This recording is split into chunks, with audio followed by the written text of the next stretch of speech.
Hello, hello, this is Anna from Craft Me a Card, and I'm crafting for the crafter, and that is you. This is today's Halloween card.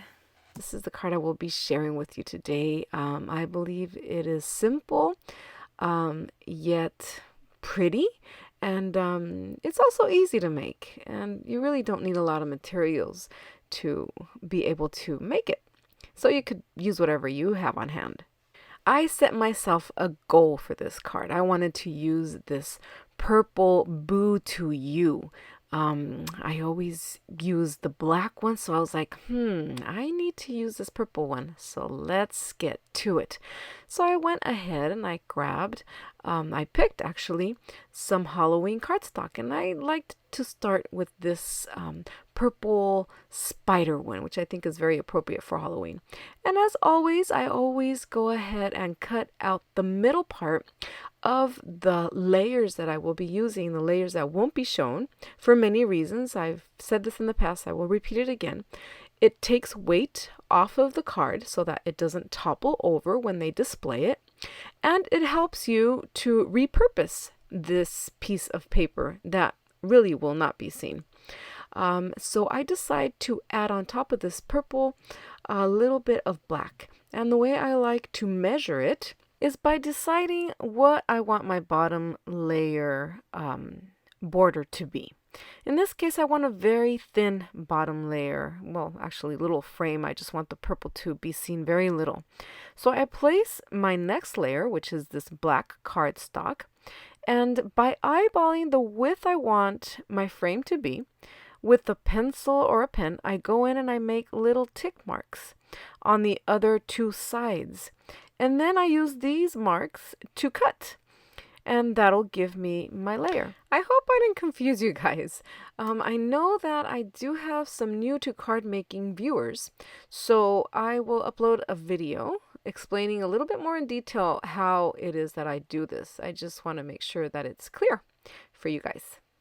Next, I get my card base and I go ahead and I glue on my first layer, which is this purple frame that we cut out. And after that, I go ahead and I position another layer, but this one is black.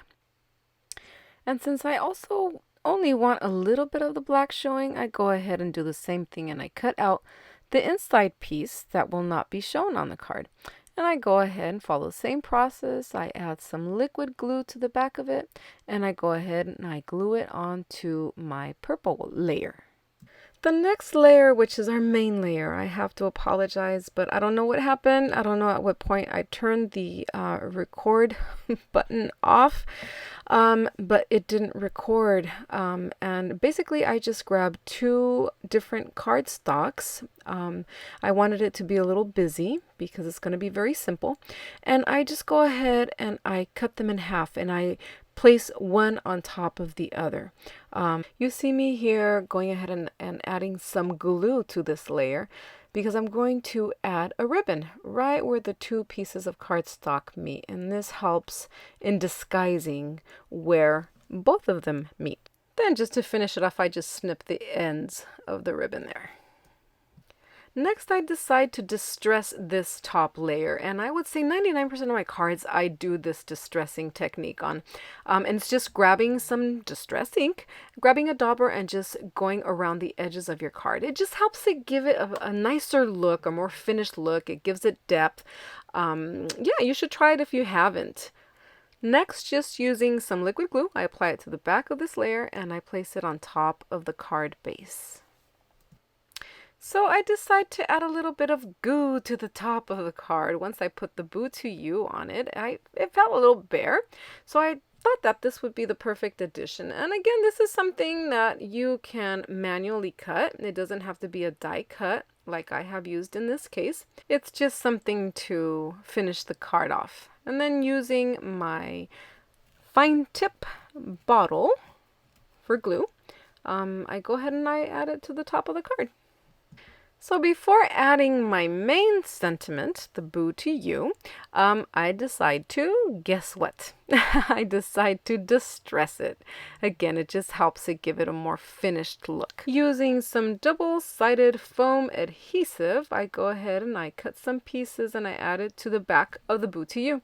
The good thing of this boo to you is that it's pretty wide, so it's pretty easy to add the foam adhesive in it. It won't be peeking through.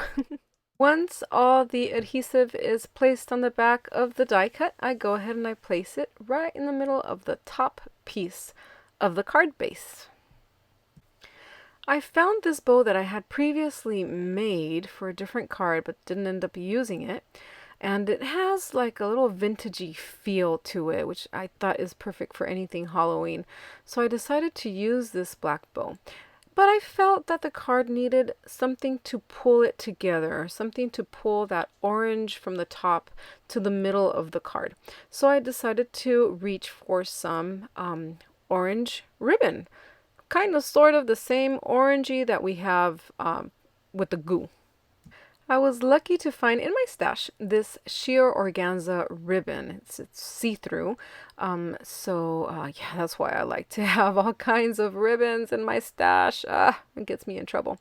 Anyways, using my little contraption here to make ribbons, I go ahead and I make a two-layer, or a two-loop, I should say, ribbon.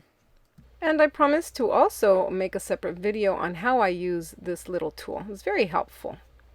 And using a glue gun, hot glue gun, I go ahead and I add some silicone glue to the middle of the ribbon there to add my bow right on top of it.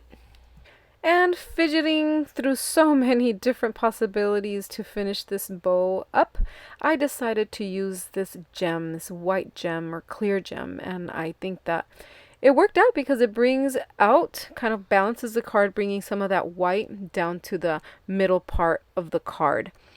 So yeah, this finishes up our card for today. Thank you so much for joining me, and please, if you haven't done so already, please subscribe and give a like and comments. I always try to respond to my comments.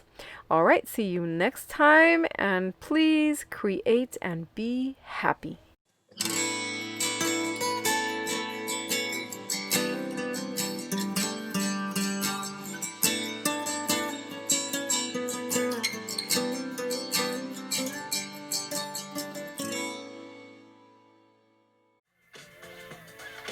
Oh my goodness, this is taking forever to dry.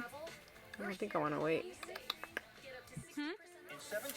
No way, I'm too impatient for this. I'm too impatient. Glue gun it is. Yeah, no, forget this.